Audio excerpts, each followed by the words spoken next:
Voilà, cette séance de TP est dédiée à l'étude morphologique et anatomique d'un poisson ostéictien en général et d'une sardine en particulier. Le choix de la sardine n'est pas au hasard.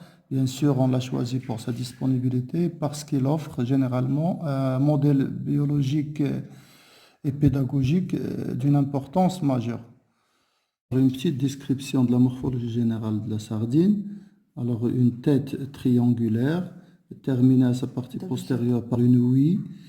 C'est la limite postérieure de l'opercule, lequel cache une cavité branchiale au niveau de laquelle on trouve un certain nombre de branchies empilées les unes sur les autres, exactement 4, avec généralement une branchie vestigiale et donc collée au plancher de l'opercule. Après la tête commence le tronc qui s'étale depuis donc, la limite postérieure de la tête jusqu'au niveau de la papille ano-urogénitale, située ventralement à ce niveau-là. Et donc tout le reste ici, c'est une queue musculeuse terminée par une nageoire caudale. En parlant de nageoire, je rappelle rapidement que la sardine possède un certain nombre de nageoires réparties entre nageoire impaire et nageoire paire.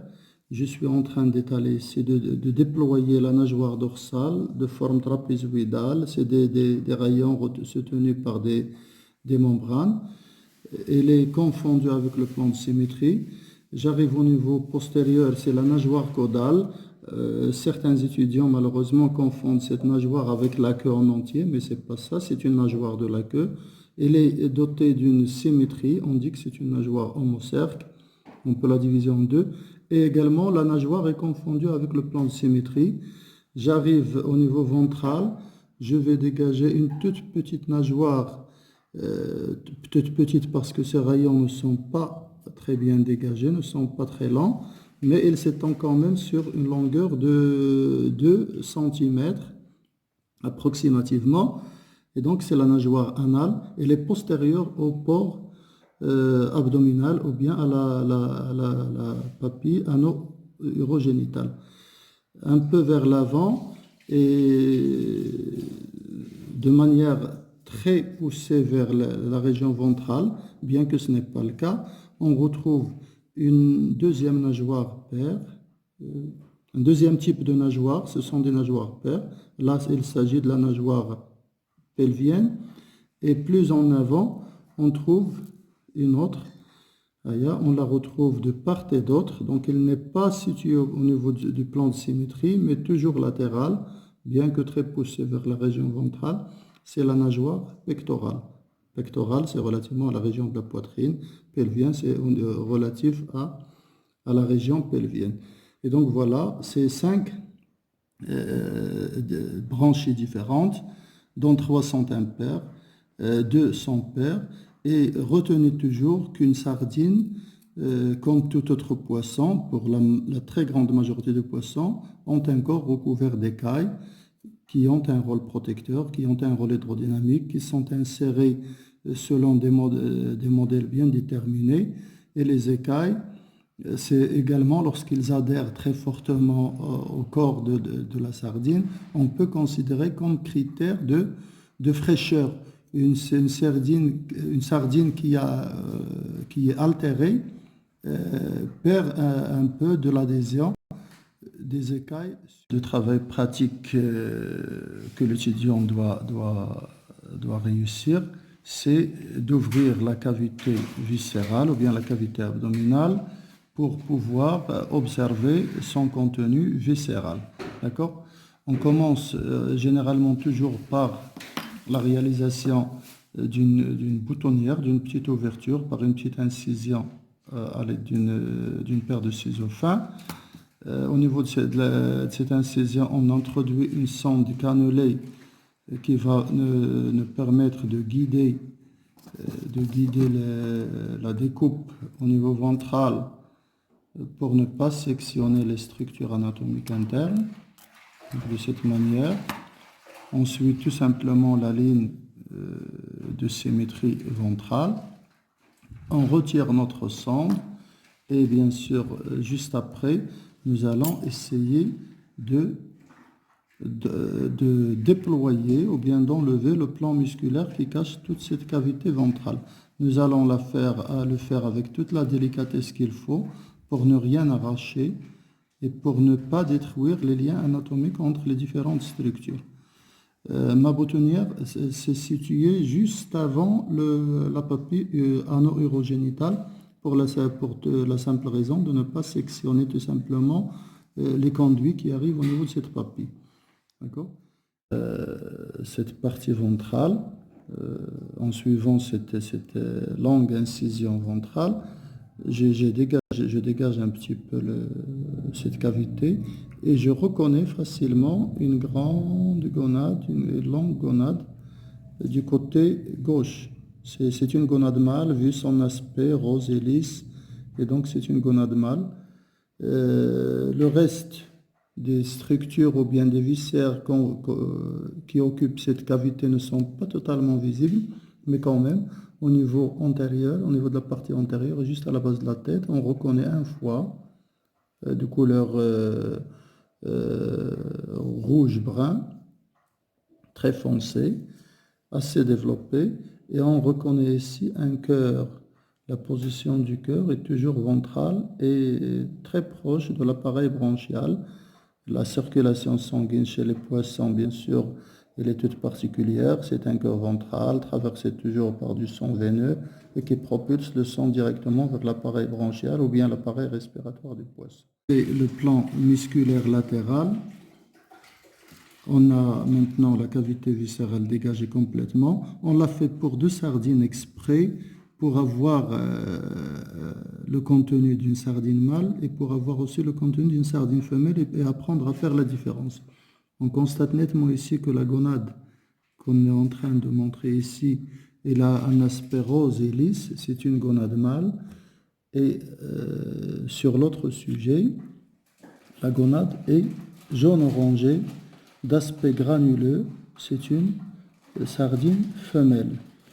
Tout au long du plancher de cette cavité viscérale, on s'aperçoit de l'existence d'une vessie natatoire ou bien d'un sac aérien. Elle est présente systématiquement chez le mâle, et chez la femelle et chez tous les autres poissons. C'est ce qu'on appelle vessie natatoire. Il ne fait pas partie du tube digestif, mais c'est une structure annexe à ce dernier et il a un lien anatomique avec ce dernier à travers un petit canal qu'on appelle canal pneumatique qui est relié à une structure, à un diverticule du tube digestif qui est le sécom digestif. La toute dernière étape de cette dissection s'effectue dans une cuvette à dissection remplie d'eau pour faciliter l'étalement du tube digestif. Vu la très grande fragilité des tissus, si on le fait sur la paillasse ou sur un bout de papier, on risque de les abîmer facilement. Quand on travaille dans l'eau, on a cette possibilité de tirer sur les différents organes malgré leur fragilité et on profite bien sûr de la poussée d'Archimède, de toutes les propriétés physiques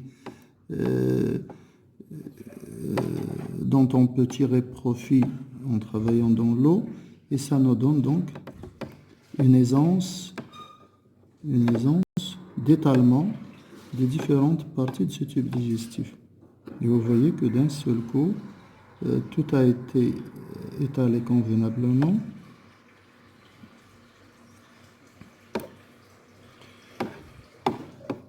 Et on a pu donc séparer le cœur.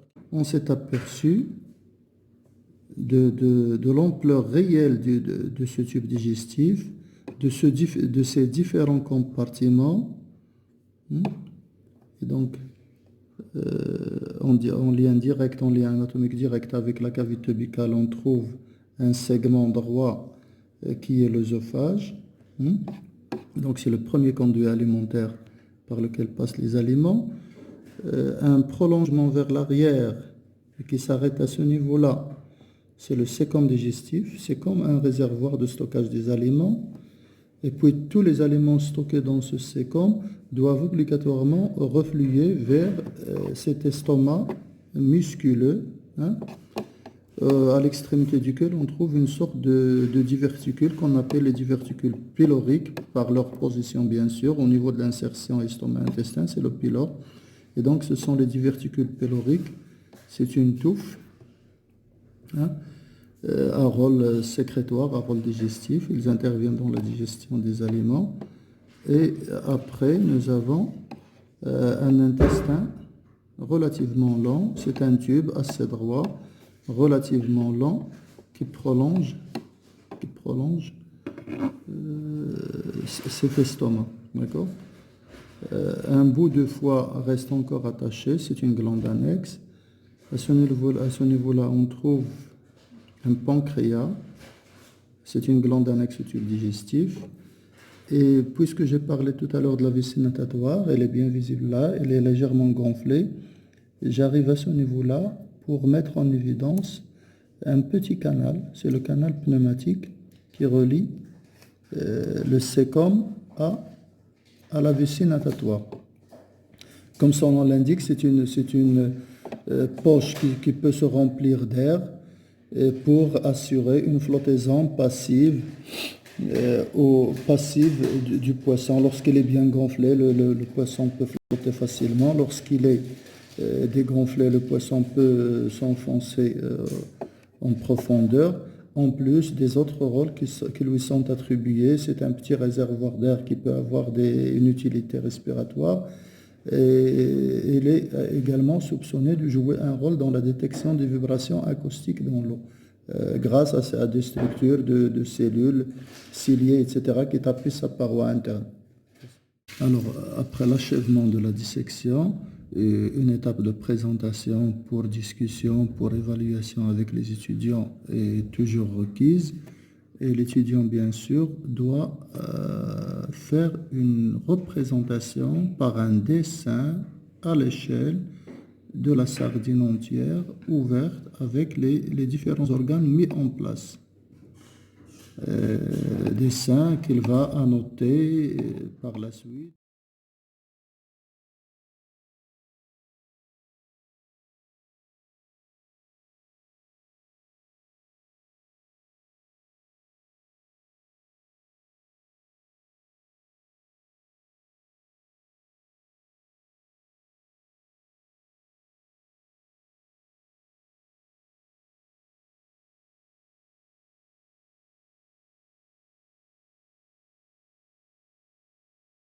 Deuxième mode opératoire de dissection, et qui est toujours très recommandé, c'est de prendre la sardine par ses opercules, les bien dégager, serrer avec les deux doigts, les branchies et tout tirer tout en glissant le doigt dans la partie ventrale à la manière de la sonde cannelée.